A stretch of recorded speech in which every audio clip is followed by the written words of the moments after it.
like, बिस्मिल्लाहिर्रहमानिर्रहीम। ये भाई ने सवाल किया है कि क्या सिर्फ 10वीं मुहर्रम का रोज़ा रख सकते हैं और क्या इसके ऊपर सवाब मिलेगा, और क्या इसके साथ 9वीं या 11वीं मुहर्रम का रोज़ा रखना भी ज़रूरी है कि नहीं। तो सबसे पहले आप ये बात समझें कि 10 मुहर्रमुल हराम यानी आशूरा का रोज़ा रखना मुस्तहब है, और रमज़ान के बाद साल के 11 महीनों के अंदर ये रोज़ा सबसे ज़्यादा अफजल है। और इसके मुतालिक रिवायत के अंदर आता है कि जो शख्स ये 10 मुहर्रम का रोज़ा रखेगा तो एक साल जो पिछला गुज़र गया है इसके सगीरा गुनाहों को मुआफ़ कर दिया जाएगा। लेकिन सिर्फ 10 मुहर्रम का रोज़ा रखना ये मकरूह तंज़ीही है। उसकी वजह मैं आगे चलकर आपके सामने बयान करूँगा। इसके साथ 9वीं या 11वीं मुहर्रम का रोज़ा रखना भी मुस्तहब है। तो सबसे पहले ये बात समझें कि हज़रत आयशा रज़ी अल्लाह ताला अन्हा की रिवायत है, फरमाती हैं कि रसूलुल्लाह सल्लल्लाहु अलैहि वसल्लम जब मक्का में थे तो कुरैश मक्का ज़माना जाहिलियत के अंदर 10 मुहर्रम यानी आशूरा का रोज़ा रखा करते थे। तो नबी अलैहिस्सलाम ने भी ये रोज़ा रखना शुरू कर दिया। फिर जब आप मदीना तशरीफ़ ले गए तो सहाबा को ये रोज़ा रखने का हुक्म फरमाया।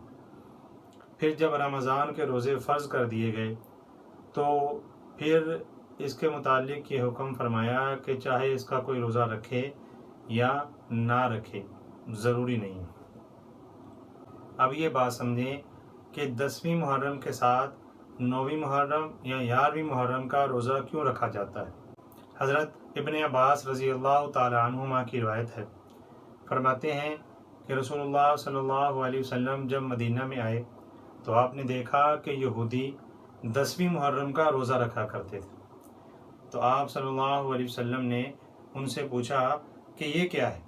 तो उन्होंने अर्ज़ किया कि 10वीं मुहर्रम को हज़रत मूसा अलैहिस्सलातु वस्सलाम को अल्लाह रब्बुल इज़्ज़त ने फ़िरऔन से निजात दी थी, बनी इसराइल को निजात दी थी, इसलिए हज़रत मूसा अलैहिस्सलाम ने इसके शुक्राने में रोज़ा रखा, लिहाजा उसकी निस्बत से हम रोज़ा रखते हैं।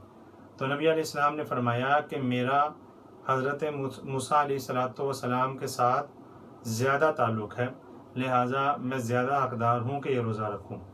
तो नबी अलैहिस्सलाम ने ये रोज़ा रखना शुरू कर दिया। चुनांचे नबी अलैहिस्सलातु वस्सलाम ने जब ये रोज़ा रखने का हुक्म दिया तो आप अलैहिस्सलातु वस्सलाम ने यहूदियों की मुखालफत, नसारा की मुखालफत करने का हुक्म भी फरमाया। तो जब सहाबा ने अर्ज़ किया कि या रसूलल्लाह आपने तो उनकी मुखालफत का हुक्म फरमाया है, तो नबी अलैहिस्सलातु वस्सलाम ने फरमाया कि अगर मैं अगले साल ज़िंदा रहा तो 9वीं मुहर्रम का भी रोज़ा रखूँगा। लेकिन सहाबा फरमाते हैं कि नबी अलैहिस्सलातु वस्सलाम अगले साल आने से पहले पहले वफ़ात पा गए। लिहाजा अब उलमा ने लिखा है कि यहूदियों की मुखालफत करते हुए हमें साथ में 9वीं मुहर्रम का या 11वीं मुहर्रम का रोज़ा भी साथ में रखना चाहिए। और अल्लामा अनवर शाह कश्मीरी नव्वरल्लाहु मरकदहू इसके मुतालिक इरशाद फरमाते हैं कि इस रोज़े की 3 हैसियतें हैं। नंबर 1, 9वीं, 10वीं, 11वीं इन 3 दिनों का रोज़ा रखा जाए।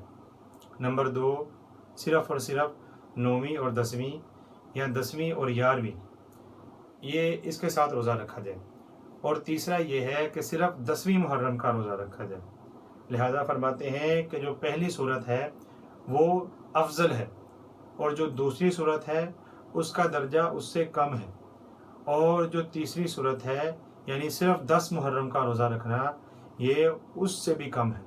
इस वजह से अल्लामा साहब फरमाते हैं कि इसको मकरूह तंज़ीही कह दिया गया, वरना जो काम रसूलुल्लाह सल्लल्लाहु अलैहि वसल्लम ने किया वो मकरूह नहीं है बल्कि सुन्नत होता है।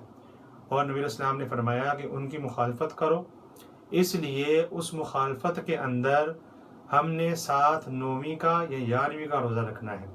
لیکن اگر کوئی صرف اور صرف 10 محرم کا روزہ بھی رکھ لے تو اس کو بھی اس پر ثواب ملے گا، لیکن بہتر یہ ہے کہ 9ویں 10ویں یا 10ویں 11ویں یا 3 دن کا روزہ رکھے۔ امید ہے مسئلہ واضح ہو گیا ہوگا۔